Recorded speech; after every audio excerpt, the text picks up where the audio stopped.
Alright, so this video here is regarding the secondary air pumps. This one's, I took it apart, but high voltage for both banks. So to get at them or to be able to diagnose them, I didn't really find anything on the internet.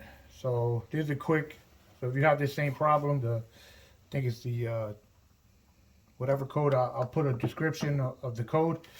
Loosen this screw, and then there's one on the throttle body, and there's a PCV hose on this side. You just pull it out. I already loosened the bolts. Pop it up, pop it out, and that's it. Just boom. Make sure nothing falls in there.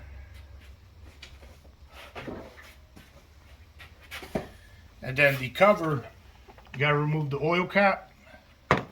And then on this side and in the back, there's a just pry on it.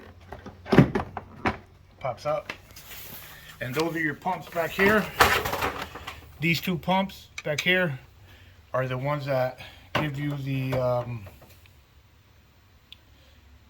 code. So what I am going to do is I'm going to show you on a scanner. I'm getting a high voltage, so I'm going to show you. This one I replaced on this side is brand new. This one is the original, so I'm going to show you the readings. So this is the code I was getting for bank 1. So if you get the 2433, it's bank 1. And then obviously when you disconnect it, you get the low pressure, whatever.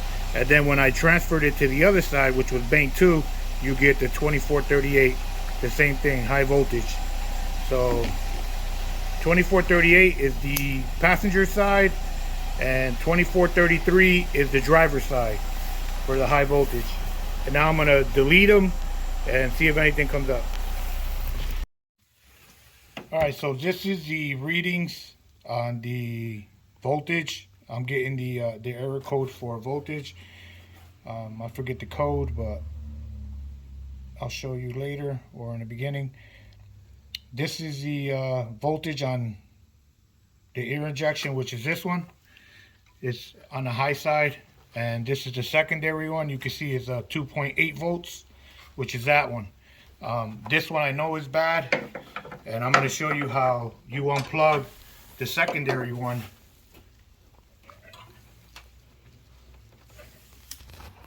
You just have the clip, you press it, and you're going to see here when I plug in this one how it shoots up to 4. See how it changed to 4?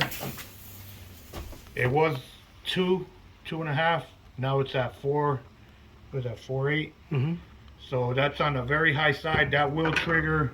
I thought it was clogged, but the engine's not running. There's no pressure or anything. The air pump does work. As long as your air pump works, this is how you do a quick check on these. So when one of them goes bad, just know that you're going to replace both. So if you're getting a high voltage code, it's I think 2433 or something like that. But you can see here, it shot up to 4.8, and that will definitely trigger it. So I bought a new one.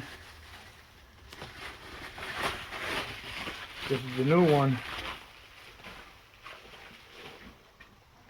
This one's pretty expensive, so this should show 2-point-something volts as soon as I plug it to this, which is, you see how it goes to 0 because nothing is plugged in. And now this one shows 2.8 volts. So now I won't have the code because it's at 2.8, just like it's supposed to be. So that shows you right away, like if you have a good one that shows the voltage on, like this one, the first one is 4.8, is on the high side. It's supposed to be 2.8. So this is a new one. I unplug it, goes to 0. So this one I know is good. So I'll plug that one back in, 2.8. This one is a known bad one, so it's at 4 and change. So is the one that's connected now. So I'm gonna unplug this real quick. There it is. And then that one should go to 2, should go down to 2 now, which it did, 2.8. So my valve is no good. I'm gonna replace it now. So yeah, that's what you have to do, and that's how you replace these things. They're pretty quick. It's just 13 millimeter bolt on the back. It has the it has this. You just squeeze it, pulls out, and then it has a clip. You gotta squeeze them where you feel the ribs. Squeeze it. I'll show you in a minute. Squeeze it and wiggle it. It comes out.